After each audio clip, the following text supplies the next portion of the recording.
گەورەکردن و تەقدیسکردنی کەسێک شوێنکەوتنی کەس نەک حەق.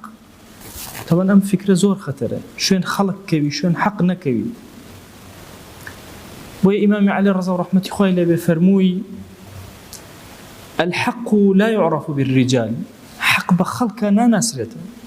بڕۆ خەڵک بناسە ئەهلی حەق ئەدۆزیتەوە. اعرف الحق تجد أهله، ئەهلی حەقەکە ئەدۆزیتەوە.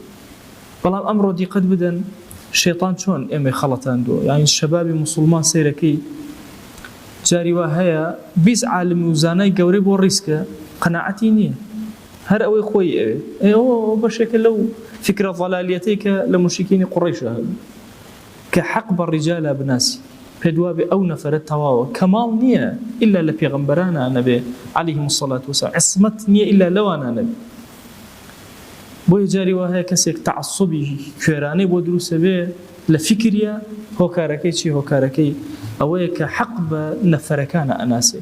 لەو ئەچێ پێ بڵێ ئیمامی شافعی وایە ود، ئیمام ئەبوو حەنیفە وایە ود، ئیمام مالیک و ئەم پیاوە گەورە گەوران هەر ناچێ بەگوێ بڵێ مەوەسەڵ مەلا فڵان کەسی مزگەوتەکەی خۆتان وایە ود ئەڵێ ئەوە تەواوە.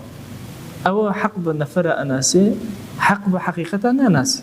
ئەو فێڵەکە لە فێڵەکانی شێطان تەلبیسە کە ئیبن جەوزی باسی ئەکا لە عەقیدەی ئینسانەکانە دروستیەکە.